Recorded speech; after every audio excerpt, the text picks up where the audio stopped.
Donc la prochaine conférence porte sur le hacking d'interphone.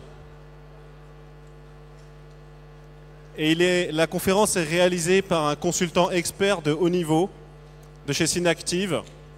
Donc vous allez voir un petit peu comment il travaille. Il a un peu plus que son clavier pour bosser. Et je pense que cette conférence va intéresser beaucoup de monde parce que quand on parle de hacking, bah là on est vraiment dans aller chercher les vulnérabilités dans des choses que l'on ne soupçonnerait pas, dans des objets du quotidien. Donc je vous demanderai s'il vous plaît, pour l'encourager parce que manifestement il nous a préparé quelque chose de super, je vous demanderai s'il vous plaît d'encourager bien chaleureusement Sébastien Dudek.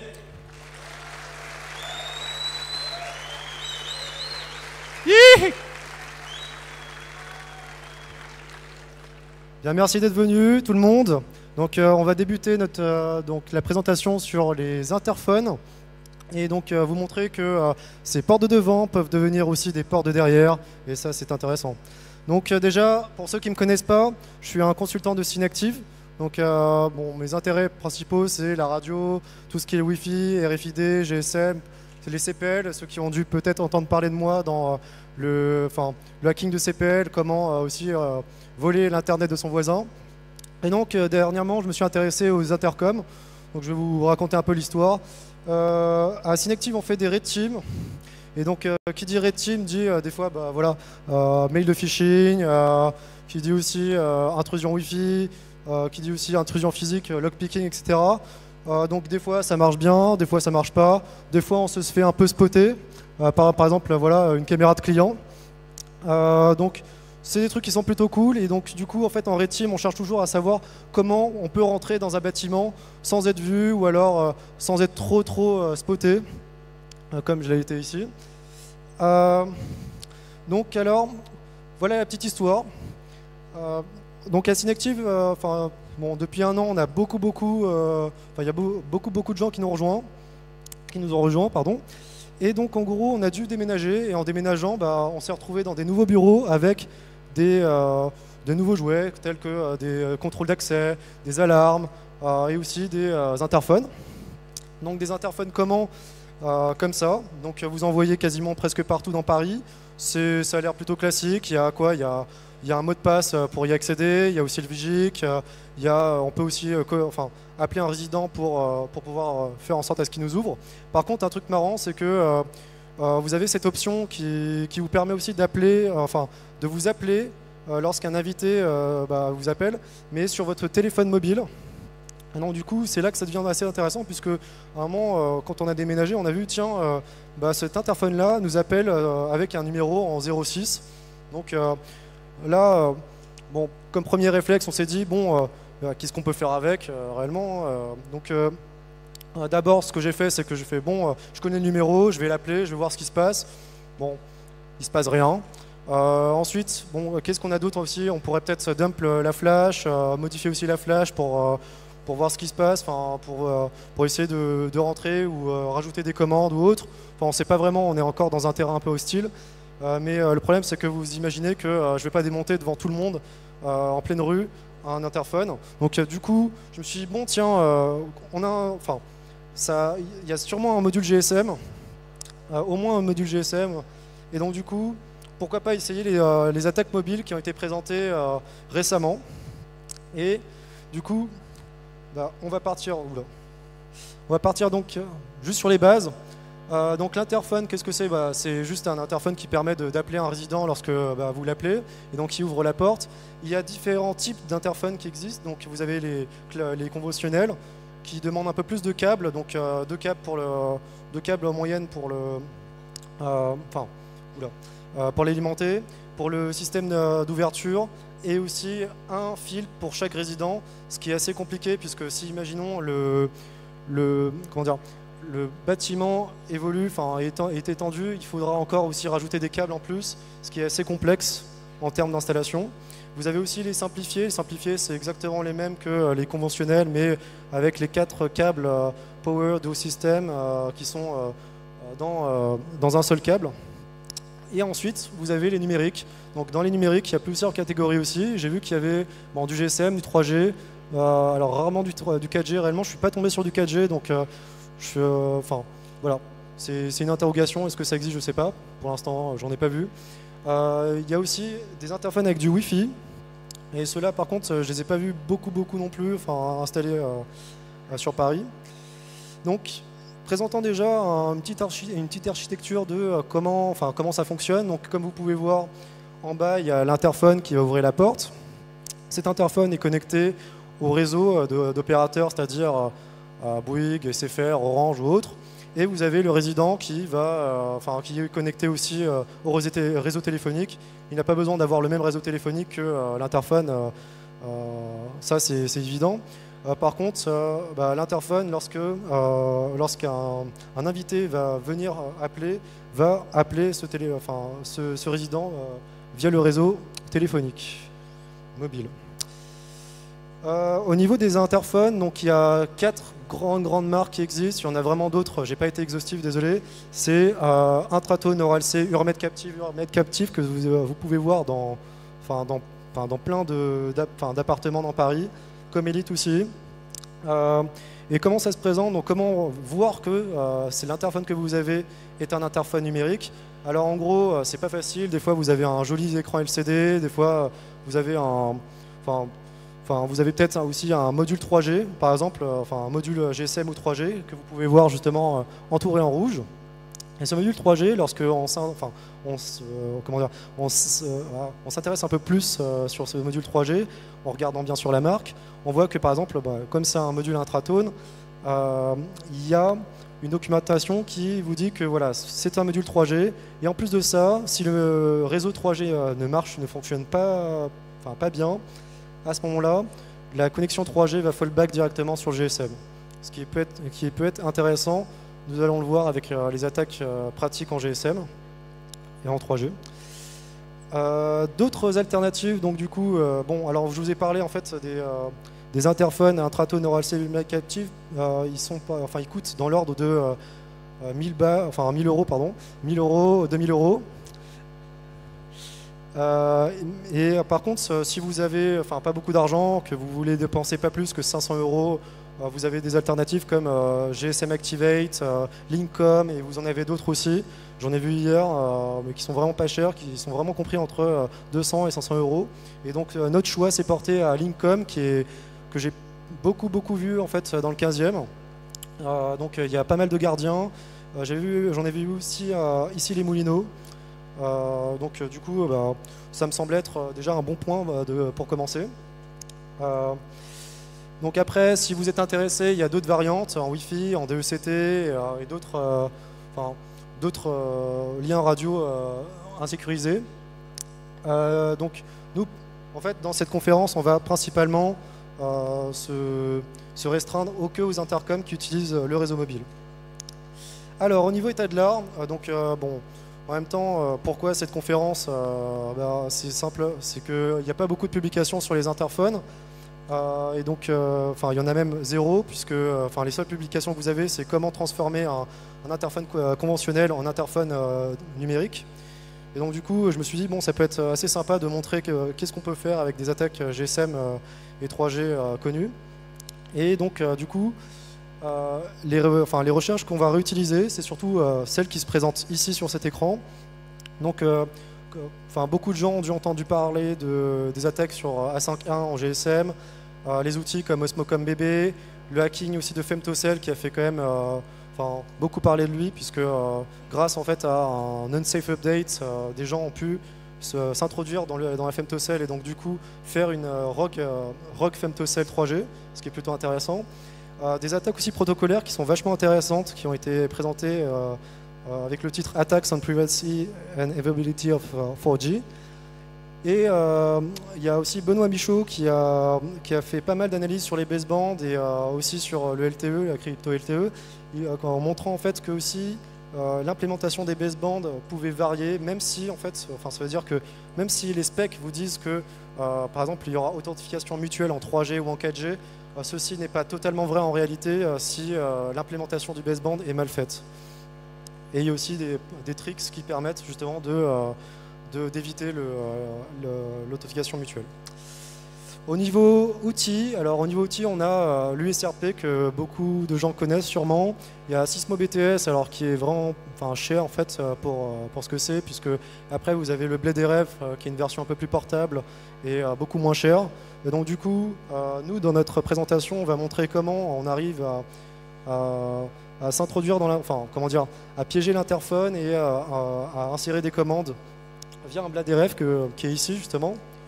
Donc ce BladeRF est alimenté juste en USB, alors que l'USRP, le Sysmo BTS s'alimente en secteur. Vous avez aussi des softwares assez intéressants comme OpenBTS, OpenUMTS, OpenLTE, OpenAir, etc. Des outils, des bibliothèques et d'autres outils intéressants d'analyse de trafic. Vous avez LibMitch qui permet de générer aussi du trafic, générer des trams 3G, des trams GSM. Et les analyser. Vous avez Wireshark, vous avez Osmocom BB aussi qui permet de réaliser pas mal de choses. Donc au niveau outils, en tout cas en GSM, déjà on est bien armé. Au niveau UMTS et LTE, c'est un peu plus, c'est en cours quoi. Mais en tout cas, il y a déjà des outils qui existent. Donc déjà, comment ça se passe en GSM? Donc petit rappel, on va pas faire un cours sur le GSM. L'idée c'est juste de voir en fait une petite faiblesse au niveau de l'identification, puisque comme vous pouvez voir, le réseau envoie en fait juste un rand, et via ce rand là, il y a donc le téléphone, le user equipment et le réseau vont calculer en fait une clé, et en fait vous avez une réponse qui va partir du mobile pour ensuite être envoyée au réseau. Si cette réponse est bonne, le réseau mobile dit que ok, ce téléphone a le droit de s'enregistrer sur le réseau. Par contre, je pense que certains ont vu en fait et connaissent déjà le problème en fait dans ce schéma-là, c'est que l'authentification est faite qu'au niveau réseau et pas au niveau client. Donc du coup, un client ne sait pas s'il est sur une fausse station en GSM. Un truc intéressant pour les attaquants aussi, c'est l'effet de handover. Lorsque vous vous déplacez dans l'espace, votre téléphone va tout le temps rechercher en gros la station qui envoie le mieux. Et du coup, quand vous vous déplacez d'une BTS 1 à une BTS 2 qui est BS News par exemple, le téléphone lui va voir qu'il s'éloigne de son réseau d'origine, et va aussi s'apercevoir que plus il se déplace et plus il arrive vers un réseau un peu plus fort, et donc du coup il va changer de réseau automatiquement, donc il va passer de BS Old à BS New. Et ça, c'est quelque chose qu'un attaquant peut bien exploiter, puisqu'il se dit que s'il se fait passer pour un réseau légitime et que le téléphone ne vérifie pas l'authentification, ne vérifie pas si le réseau est le bon réseau, par exemple Bouygues, SFR ou Orange, alors juste en émettant un signal assez fort, on peut faire passer le téléphone, on peut piéger le téléphone sur son réseau. Ça, c'est des attaques en GSM qui sont connues et qui sont vraiment pas mal intéressantes justement à mettre en pratique. Donc, petit rappel, il n'y a pas d'identification mutuelle en GSM, donc on peut facilement faire une fausse station de base. On peut aussi réutiliser les triplets d'identification qui sont rand, res, cassés. Aussi un truc marrant, c'est que le canal de signaling qui envoie en fait, le canal de signaling n'est pas chiffré. Donc du coup, vous pouvez aussi, par exemple, voir qu'il y a, si par exemple les SMS ou des informations passent via ce canal, vous pouvez le voir en clair, et donc du coup faire quelques attaques passives intéressantes. Vous pouvez faire aussi les attaques sur A5.1, mais nous on va s'intéresser principalement sur le premier point et le troisième point. Ensuite, après le GSM, on a introduit la 3G. Donc, en introduisant la 3G, on voit que, au niveau authentification client, le GSM, 3G, 4G font bien leur travail. Par contre, le GSM ne vérifie pas le réseau. Le 3G permet de vérifier que le réseau est legit, sauf si votre téléphone utilise une SIM et pas une USIM. La 4G, on est obligé d'utiliser une USIM et on est obligé normalement de faire l'authentification mutuelle. Il n'y a pas d'intégrité sur le signal, de vérification d'intégrité sur le signal. Le chiffrement A5A, on a vu qu'il était pété. Et donc, en gros, si notre interphone est sur la 3G ou 4G, ça va être compliqué quand même de l'attaquer. Mais il existe quand même des attaques comme le jamming. Et donc du coup, le jamming, c'est quoi? C'est vous envoyez par exemple un signal simple, c'est du bruit gaussien, sur des canaux sur lesquels le téléphone va se connecter, va regarder. Et à ce moment-là, le téléphone va se dire, bon, il n'y a pas de réseau 3G, du coup je me mets en 2G. Ok. Après, il y a aussi des attaques comme les attaques protocolaires, mais elles sont un peu plus difficiles puisque ça demande aussi à étudier chaque baseband, chaque bande de base, et ça demande beaucoup de temps. Donc nous, on va plutôt être intéressés par le jamming. Après, vous avez aussi comment dire alors, des fois, le baseband va réagir de façon assez surprenante, puisque, comme je vous ai dit, en fait, avec l'étude de Benoît Michaud, il y a des fois des basebands, alors qu'ils sont en 4G, ne vérifient pas l'authentification mutuelle, ou alors, bizarrement, il va y avoir un effet de bord qui va faire que l'authentification mutuelle va être complètement inactive. Donc, du coup, c'est aussi des cas qui peuvent se représenter. Bon, je ne sais pas si c'est rare, en tout cas, je sais que ça existe. Il y a pas mal de recherches, dont celui de Benoît Michaud, et puis sur les attaques de 4G que j'ai montré tout à l'heure. Donc le jamming, donc une attaque qui nous intéresse. Donc comment ça se passe?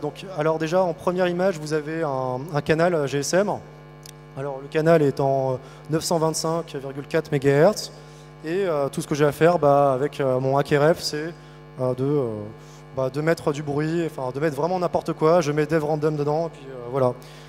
Et avec ça, en fait, le téléphone va voir que tiens, il n'y a pas de réseau sur cette bande de fréquence, donc du coup, je vais chercher ailleurs. Et avec le comportement du mobile, on va essayer justement de forwarder, de piéger le téléphone vers notre base. Donc oui, je vais peut-être montrer une petite démo quand même, ça serait sympa. Donc oui, la démo la démo que je vais présenter, c'est avec un outil qui est vraiment relativement pas cher, qui coûte environ 300 €.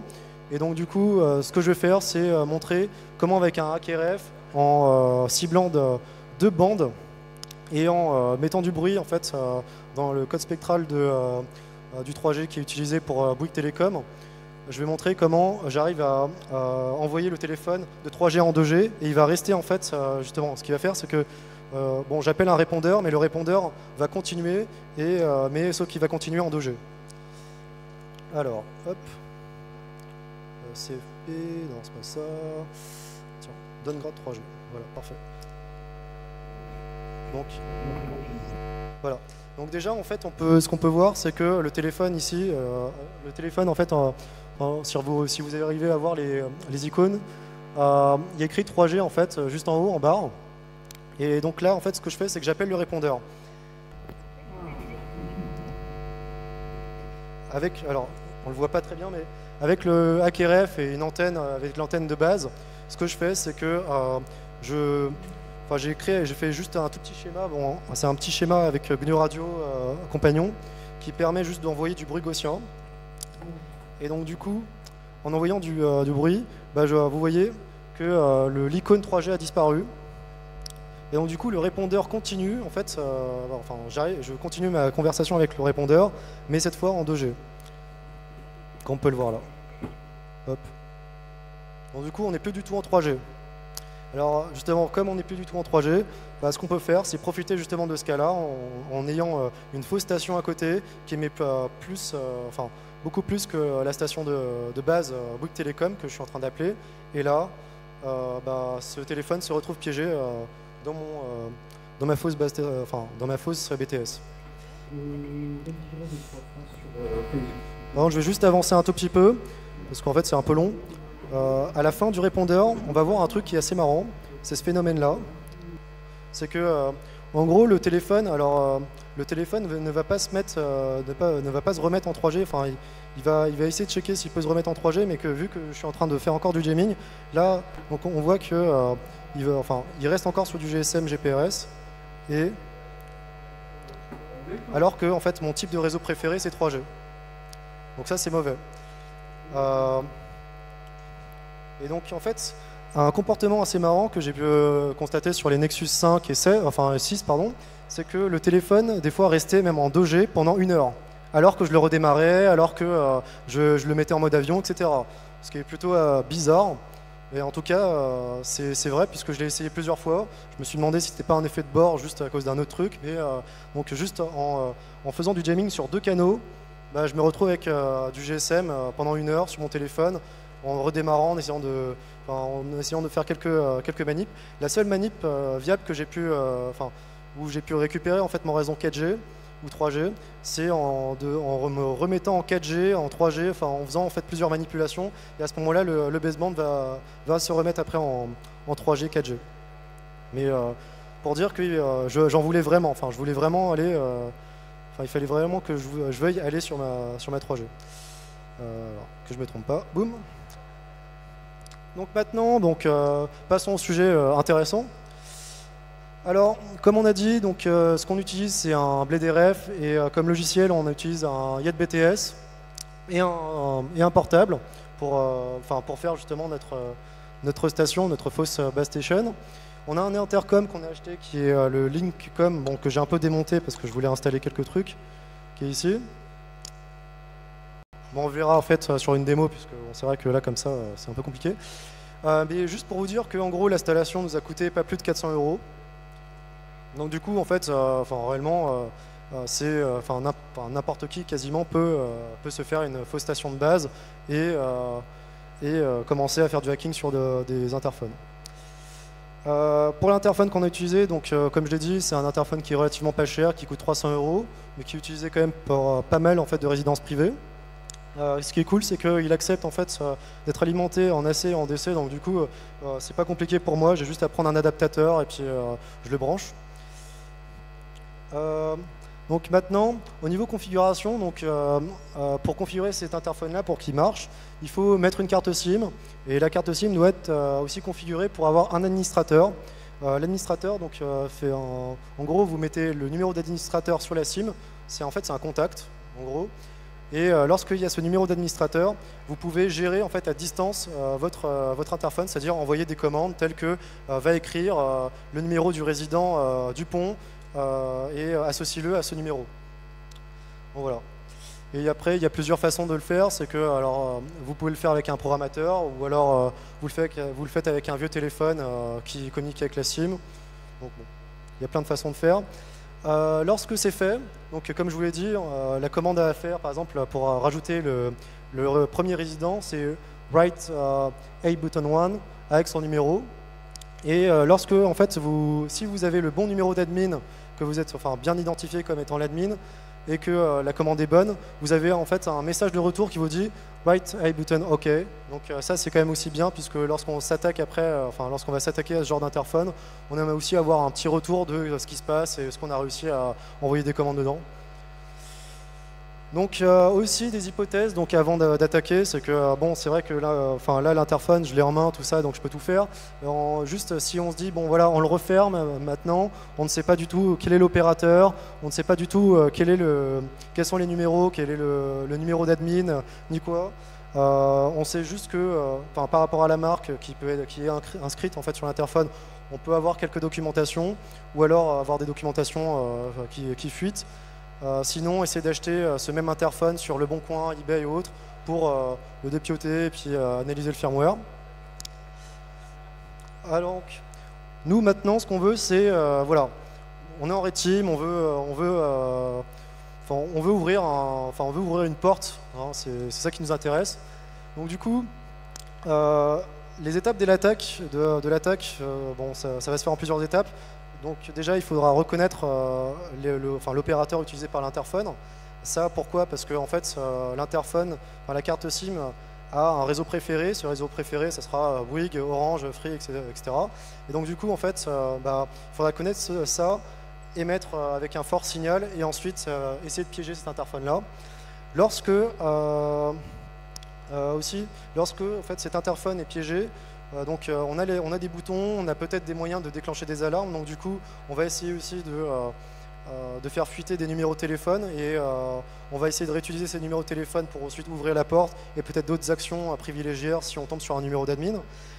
Ensuite, oui. Donc après, bon, on configure en fait. Lorsqu'on a toutes ces données-là, on configure après la BTS. Enfin, on reconfigure en gros le IMSI qui est l'International Mobile Subscriber Identity, qui est en gros, enfin chaque carte SIM a un IMSI en fait. Hein, c'est un identifiant pour votre carte SIM. En fait, cet identifiant, on va l'associer au numéro de téléphone du résident. Donc du coup, on prend l'IMSI de l'attaquant, on l'associe à un numéro qui ouvre une porte, et à ce moment-là, on ouvre la porte lorsqu'on appelle l'interphone. L'interphone va appeler l'attaquant, puisque l'attaquant est maintenant associé avec un nouveau numéro de téléphone qui est le numéro d'un résident, et ensuite on peut ouvrir la porte. Et si on tombe sur un numéro d'admin, là on fait ce qui est possible. Donc, pour faire ceci, donc, il y a plusieurs approches. Donc, la première approche qu'on avait pris en compte, c'était une approche passive. Et donc, du coup, en passif, je vous ai parlé en fait des canaux de signalisation qui permettaient justement de faire fuiter pas mal d'infos, tels que les messages de management, les SMS, les TMSI. Et donc, on s'est dit, pourquoi pas utiliser ça pour essayer de voir quel est l'opérateur qui est utilisé déjà en premier abord. Donc du coup, on va utiliser le canal CCH. Et donc, avant ça, on va prendre par exemple, on prend un Osmocom BB et avec cet outil-là, on va regarder les cellules qui sont environnantes. On va se caler sur une des cellules, par exemple, je ne sais pas, la cellule 1 par exemple, et on va observer les TMSI. Il y a aussi des attaques, alors vous avez sûrement entendu parler des attaques type SMS classe 0. Donc en fait, ce type d'attaque-là, en gros, servent justement à faire des demandes de paging sur le réseau pour pouvoir ensuite faire en sorte à retrouver des TMSI qui vont se répéter. Et s'il y a un TMSI qui se répète, alors là on est peut-être à côté on a sûrement un téléphone qui est celui qu'on vise. C'est-à-dire en gros que si je connais le numéro de téléphone ou je connais quelques infos ou j'utilise par exemple, je sais pas, dans le cas des interphones c'est un peu compliqué, mais imaginons que j'ai un utilisateur. Je l'appelle plusieurs fois, je lui envoie des SMS classe 0, je vais voir en fait son TMSI se répéter plusieurs fois, et donc du coup je vais me dire que c'est potentiellement celui-là, et donc c'est celui-là que je vais viser. Bon là, comme vous le savez, c'est un peu compliqué avec les interphones, puisque en fait, les interphones, en gros, vous devez appeler un résident. En plus de ça, c'est rare de trouver des messages qui sont échangés entre l'interphone et un résident. Donc du coup, on abandonne ce cas-là. Ce cas-là peut être intéressant dans d'autres cas. Donc maintenant, on passe tout de suite aux attaques actives. Donc comme je vous l'ai dit, pour les attaques actives, il faut connaître l'opérateur, donc du coup le code de mobile, qui est le MCC et MNC. Et donc du coup, en fait, par exemple, pour Orange, vous avez le code MCC 208 et 01. Et donc ce qu'on va faire, c'est que on essaye justement de se faire passer pour un réseau SFR, un réseau Orange, un réseau Free.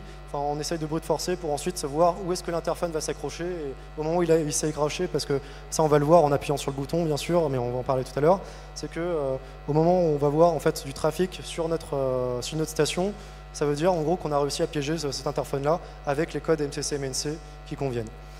Et donc du coup, aussi, voilà, on émet aussi avec un fort signal. Donc maintenant, on arrive. Donc ce qu'on fait, c'est qu'on a notre BladeRF qui est allumé. On est en train de brute forcer les MCC et MNC. Donc on attend quand même un temps. Enfin, il faut quand même attendre à peu près 15 minutes ou des fois 20 minutes. Ça peut être plus court comme plus long, ça dépend, mais environ 15 minutes. Donc du coup, l'interphone, comme en fait, ce qu'on va faire, c'est que on va essayer de se faire passer pour un réseau légitime avec un fort signal. L'interphone qui est tout à droite, lui, va voir que, à un moment, il va voir que notre réseau est le réseau le plus proche. Et donc du coup, si ça correspond bien, si c'est bien un réseau Orange ou Bouygues, là notamment, ça sera un Bouygues. Si c'est bien le réseau Bouygues, alors là, il va se connecter. Mais il faut, c'est quand même assez exhaustif puisque il faut quand même changer 4 fois de MCC MNC. Et donc du coup, ça prend quand même une bonne petite heure en pratique pour réaliser l'attaque. Mais une fois qu'on y arrive, quand on vérifie, pour vérifier, on appuie sur les boutons, on voit que ça marche, on voit que l'interphone répond, l'interphone essaye d'appeler sur notre réseau.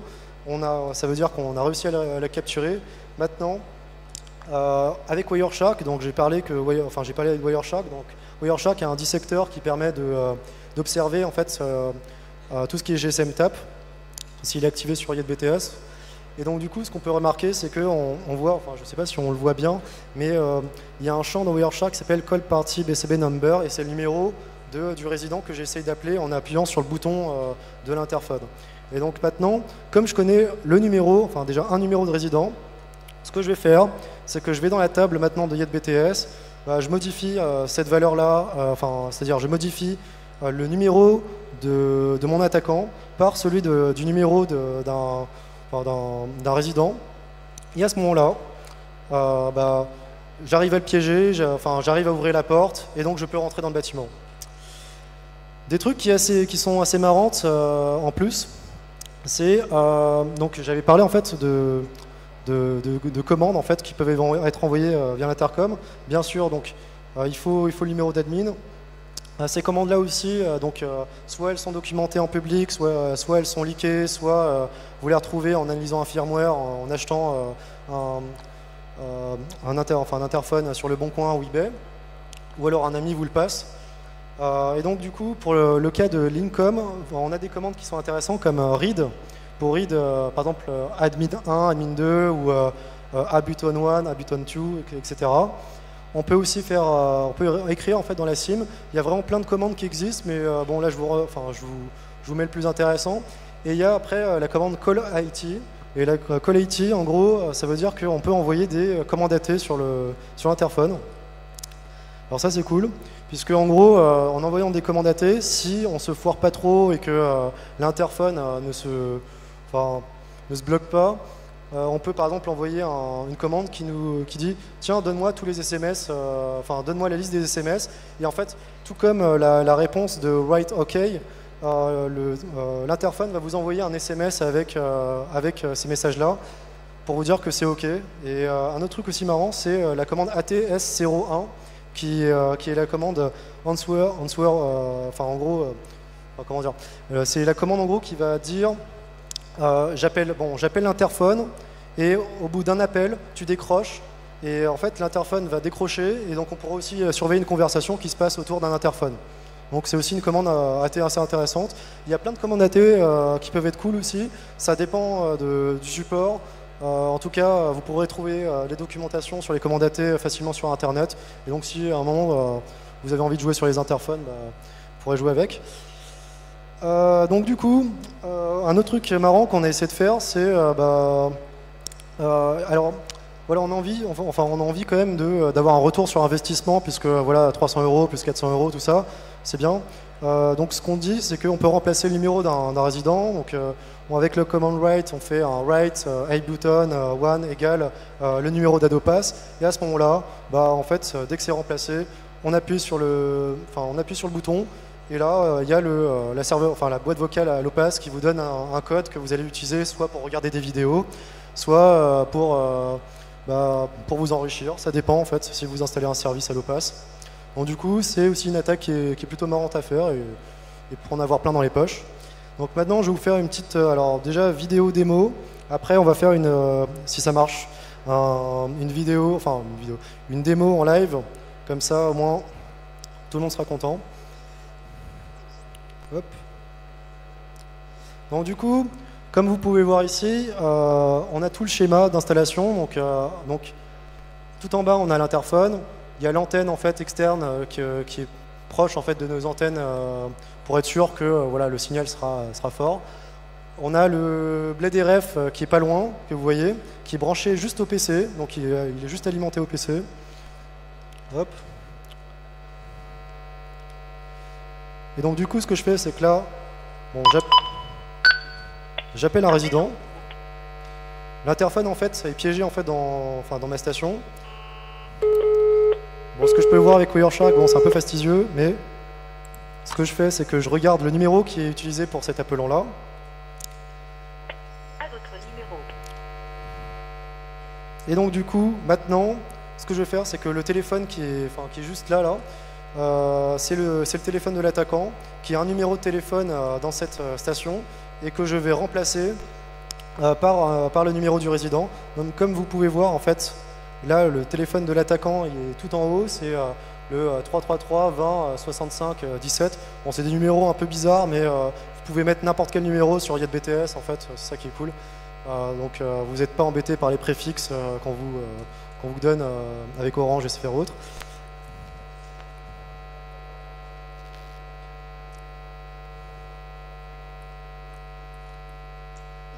Donc voilà, là ce que je fais, c'est que je dis bon, maintenant je veux changer le numéro de l'attaquant par le numéro du résident, donc qui se finit en 15.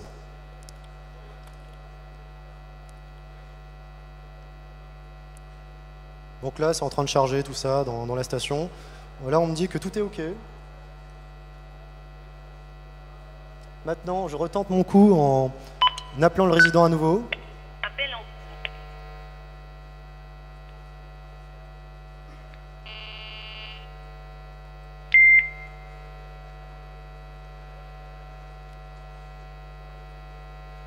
Voilà.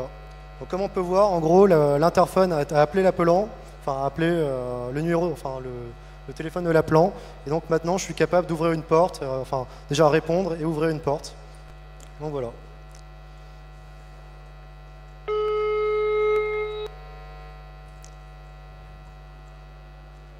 Hop.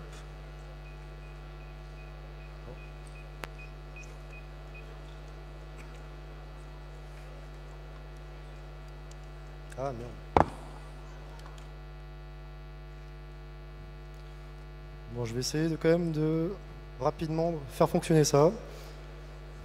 S'il se connecte bien. Pour faire la démo live.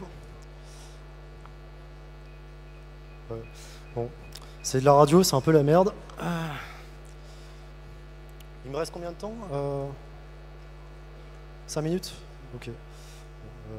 Attends, je vais essayer encore. Du coup, comme il me reste un peu de temps.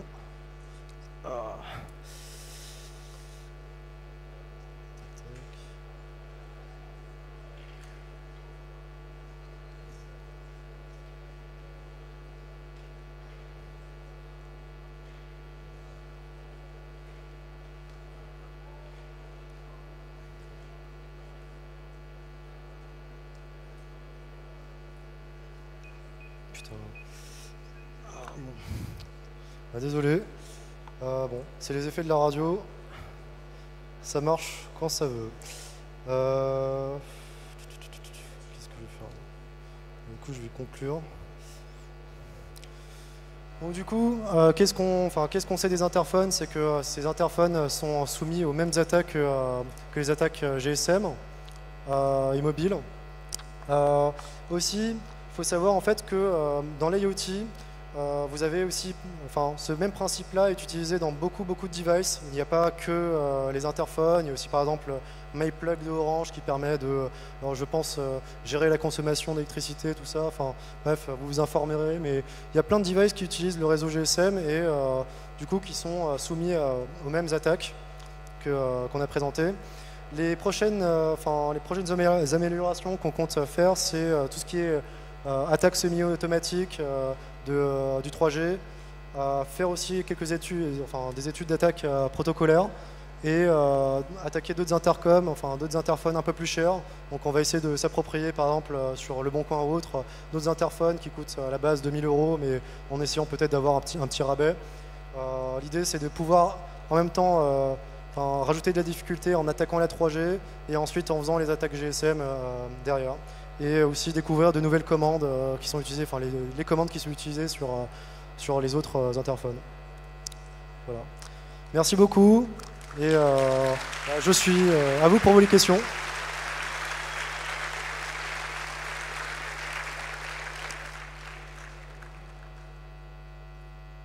Questions? Oui, s'il vous plaît.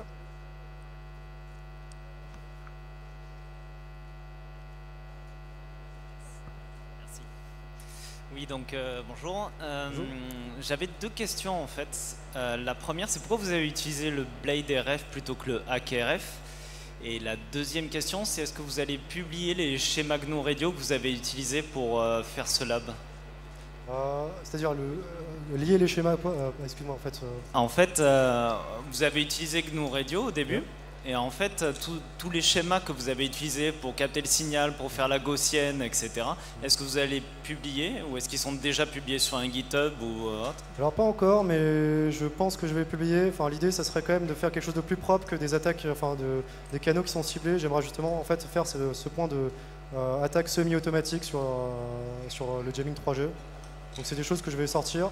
Pour la première question, donc pourquoi le BladeRF plutôt que le HackRF? C'est parce que tout simplement le BladeRF fait du full duplex, et donc du coup en faisant du full duplex on peut faire un réseau justement GSM, alors qu'avec le HackRF c'est un peu plus compliqué, et même c'est un peu plus compliqué, ça demande quand même une autre antenne à côté et un schéma un peu plus amélioré, mais c'est possible. Mais c'est juste que pour de la facilité, le BladeRF avec GetBTS se branche super bien. Ok, voilà. Merci. D'ailleurs.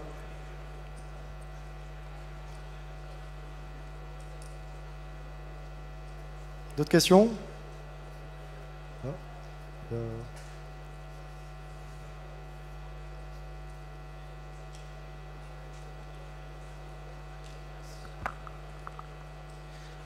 Quand tu réponds via l'interphone, j'imagine que pour déloquer la porte, en fait, c'est quoi? C'est juste une touche particulière? C'est une suite de touches? Parce que toi, tu as que ton téléphone, en fait. Ouais. J'ai mon téléphone et j'ai le BladeRF. Et ce que je fais, c'est que, comme je l'avais présenté, c'est que l'interphone, j'attends qu'il arrive sur ma station. Si j'arrive à le piéger, à ce moment-là, il est foutu.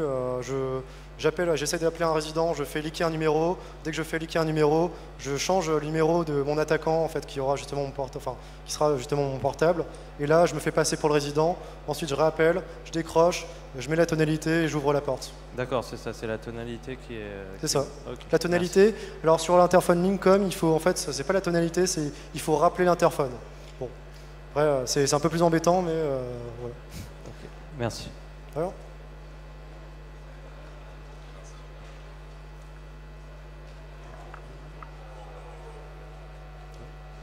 encore des questions? Okay. Alors on n'aura pas le temps pour plus de questions, mais je tenais à remercier Sébastien pour sa conférence de très haute qualité, et je pense qu'on peut l'applaudir très fort parce que clairement il nous a régalé sur ce sujet, et je trouve que c'est assez impressionnant. Alors je te rassure carrément pour les problèmes d'onde, il faut savoir qu'ici ça ne marche jamais le Wi-Fi ni aucune onde. À mon avis, si on fait un spectre électromagnétique de ce qui se passe dans cette salle, on serait assez flippé. L'analyseur de spectre aurait pu nous informer, effectivement, tu y penseras la prochaine fois. Mais non, mais t'inquiète pas pour ça, c'était vraiment génial. Donc on va simplement faire 1 minute pour la transition, parce que la conférence suivante, qui sera en anglais, va nous parler de lockpicking et de crochetage. Donc c'est un thème qu'on aime bien remettre de manière récurrente, parce que c'est un petit peu finalement fondamental quand on cherche à casser des serrures. On fait un peu du hacking aussi, et il y a aussi tout un domaine de sécurité là-dedans. Donc